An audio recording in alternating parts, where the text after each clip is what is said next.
Breaking news చూస్తున్నాం. హైదరాబాద్ నుంచి Thailand బయలుదేరిన ఎయిర్ ఇండియా ఎక్స్ప్రెస్ విమానానికి పెను ప్రమాదం తప్పింది.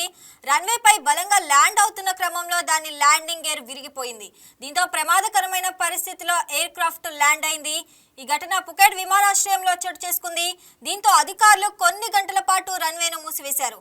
విమానంలోని ప్రయాణికులు ఎవరూ గాయపడలేదని, 133 మంది సురక్షితంగా ఉన్నట్లు అధికారులు తెలిపారు.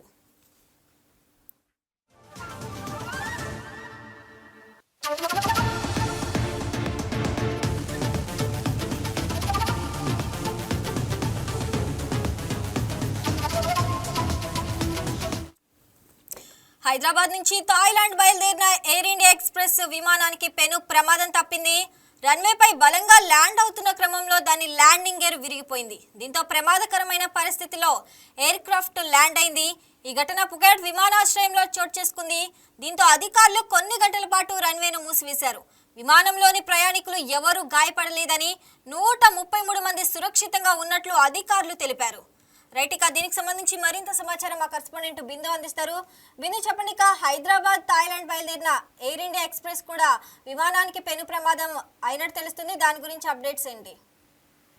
రైట్ శ్రావణి, హైదరాబాద్ నుంచి థాయిలాండ్ లోని పుకెట్ కు వెళ్తున్న ఎయిర్ ఇండియా ఎక్స్ప్రెస్ విమానానికి పెద్ద ప్రమాదమే దృష్టిలో తప్పిందని చెప్పుకోవచ్చు. ఎందుకంటే హైదరాబాద్ లోని రాజీవ్ గాంధీ అంతర్జాతీయ విమానాశ్రయం నుంచి బయలుదేరిన ఈ విమానం థాయిలాండ్ లోని పుకెట్ అంతర్జాతీయ విమానాశ్రయానికి చేరుకున్న సమయంలో ల్యాండింగ్ ప్రక్రియలో అయితే కొన్ని సాంకేతిక సమస్యలు తలెత్తాయి. ఆ సాంకేతిక సమస్యల వల్ల అయితే ఏరోప్లేన్ ల్యాండింగ్ కి కొంచెం ఇబ్బంది పడింది. ముఖ్యంగా విమానం ముందు భాగంలో ఉండే నోస్ ల్యాండింగ్ గేర్ లో సమస్య ఏర్పడింది. అయితే ఏర్పడిన వెంటనే విమానం రన్వే పైన దిగుతున్న సమయంలో ల్యాండింగ్ గేర్ సరిగ్గా పనిచేయకపోవడంతో విమానం కొంతసేపు అయితే ప్రమాదకర పరిస్థితిని అయితే ఎదుర్కొన్నట్లు తెలుస్తుంది. అయితే ఆ పైలట్ మరియు సిబ్బంది కూడా అత్యంత అప్రమత్తంగా వ్యవహరించి విమానాన్ని సురక్షితంగా అయితే రన్వే పైన నిలిపేశారు. ఈ ఘటనలో మొత్తం విమానంలో ఉన్న మొత్తం మంది 133 మంది అయితే విమానంలో ఉన్నారు. ప్రయాణికులకి ఎలాంటి గాయాలు లేకోకుండా బయటపడడంతో ఊరట కలిగించింది.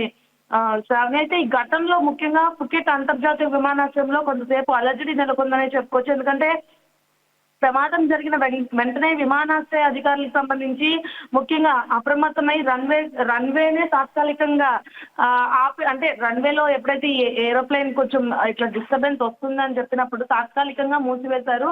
ఇంకా భద్రతా సిబ్బంది కూడా ఎయిర్పోర్ట్ ఎమర్జెన్సీ టీమ్స్ వెంటనే అక్కడికి చేరుకొని విమానాన్ని పరిశీలించారు. ఇంకా రన్వే పై నిలిచిపోయిన విమానం కారణంగా కొన్ని గంటల పాటు ఇతర విమానాలు కూడా రాకపోకల అంతరాయం కలిగింది. ఇతర విమానాలకు సంబంధించి ఈ రన్వేలో ఈ ప్రమాదం జరగడానికి ఏదైతే సృష్టించిన అలజడికి సంబంధించి ఇతర విమానాలకు కొంచెం అంతరాలయం కలిగిందని చెప్పుకోవచ్చు. ఇంకా కొంతమంది విమానాలకు సమీపంలోనే ఇతర విమానాశ్రయాలకు మళ్ళించినట్లు కూడా సమాచారం స్వామి.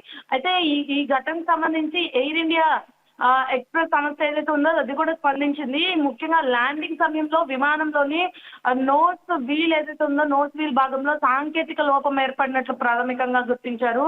ఆ సాంకేతిక లోపం వల్ల ప్రయాణికులు కూడా కొంచెం భద్రతకు సంబంధించి కూడా తమకు అత్యంత ప్రాధాన్యతమైందని కూడా ఈ ఘటనపై పూర్తి స్థాయి సాంకేతిక విచారాన్ని చేపడతామని కూడా ఎయిర్ లైన్ అధికారులు వెల్లడించారు. ఇక మరోవైపు చూసుకుంటే ప్రయాణికులు విమానం నుంచి సురక్షితంగానే బయటకు తీసుకొచ్చిన ఎయిర్పోర్ట్ టర్మినల్ కు తరలించారు. వెంటనే అంటే కొంచెం విమానం ఎప్పుడైతే ఇట్లాంటి అంటే క్రాక్ ఇట్లా జరగబోతుందని చెప్పగానే లోపల ఉన్న ప్రయాణికులు అందరూ కూడా భయభ్రాంతులకు గురయ్యారు. కొంచెం టెన్షన్ పడ్డారు. సో విమానం ఎయిర్పోర్ట్కి రాగానే టర్మినల్కి అయితే తరలించడం జరిగింది. టర్మినల్ తరలించారు. ఇంకా అక్కడ నుంచి వారికి అవసరమైన సహాయం అందించారు అధికారులు.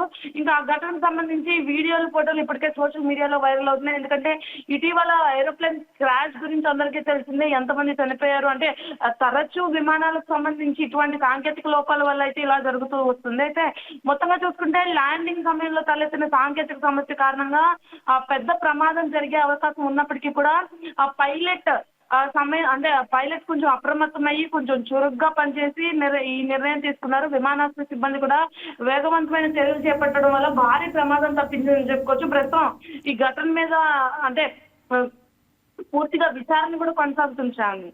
Right Bindu, thanks for the updates.